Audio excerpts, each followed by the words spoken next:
दोस्तों हमारे चैनल दर्पण ज्ञान सागर में आप सभी का स्वागत है। तो सभी भाइयों को जय श्री राधे जय श्री कृष्णा।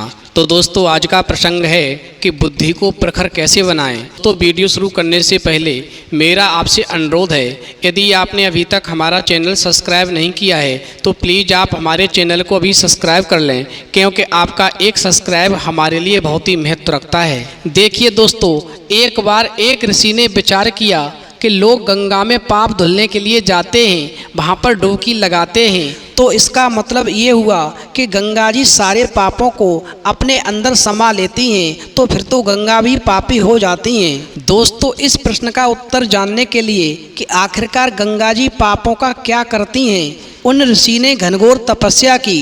दोस्तों ऋषि की तपस्या से प्रसन्न होकर के कुछ देवता प्रकट हुए।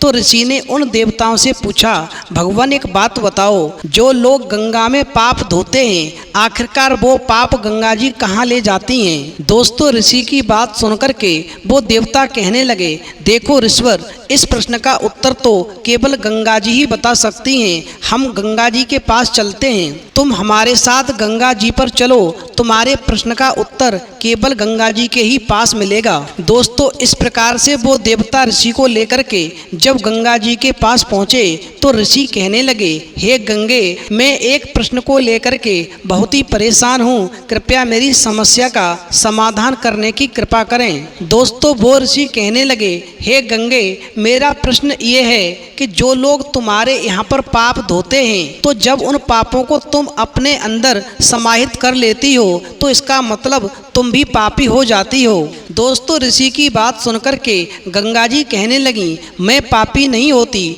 मैं तो सारे पापों को ले जाकर के समुद्र को अर्पित कर देती हूँ। अब उन पापों का समुद्र क्या करते हैं ये तो समुद्र ही बता सकते हैं। दोस्तों इस प्रकार गंगा जी की बात सुनकर के वो ऋषि देवताओं के साथ में जब समुद्र के पास पहुँचते हैं तो कहने लगते हैं, हे सागर, गंगा जी जो पाप आपको अर्पित कर देती हैं तो इसका मतलब आप भी पापी हो जाते हैं। तो समुद्र ने कहा, मैं पापी क्यों हुआ, मैं पापी नहीं हो सकता, मैं तो सारे पापों को लेकर के भाप बनाकर बादल बना देता हूँ। फिर बादल उन पापों का क्या करते हैं ये तो बादल ही बता सकते हैं। दोस्तों इस प्रकार से समुद्र की बात सुनकर के वो ऋषि देवताओं को लेकर के जिस समय पर बादलों के पास गए तो ऋषि कहने लगे, हे बादलों, एक बात बताओ, समुद्र जो पापों को भाप बनाकर बादल बना देते हैं तो इसका मतलब आप भी पापी हो जाते हैं। दोस्तों बादलों ने कहा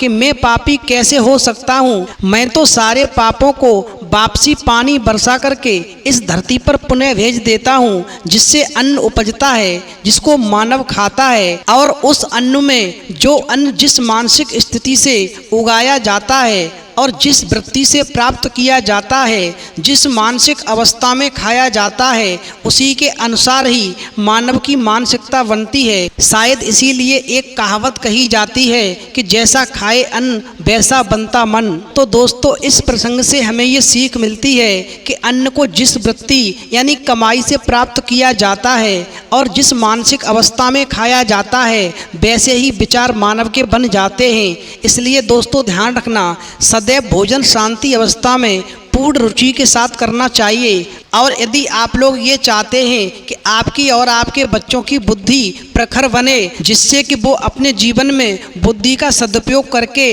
राज सुख भोगें और जिस काम में हाथ डालें उस हर काम में उनको सफलता प्राप्त हो, तो उनके लिए जरूरी है कि कम से कम अन्न को जिस धन से खरीदा जाए वो धन आपके परिश्रम का ही होना चाहिए, तभी आपकी बुद्धि प्रखर होगी, अन्यथा आपकी बुद्धि पापों से घिरी रहेगी और आप अपने जीवन में जो चाहते हैं वो नहीं कर पाएंगे। इसलिए दोस्तों ध्यान रखना, जब तक आपका जीवन है और आप अपने लिए एवं अपने परिवार के लिए जो भी पेट भरने के लिए अन्न खरीदते हैं वो आपकी मेहनत की कमाई के रुपयों से ही हमेशा लेना चाहिए, अन्यथा की स्थिति में कभी भी लक्ष्मी मैया की कृपा नहीं हो सकती।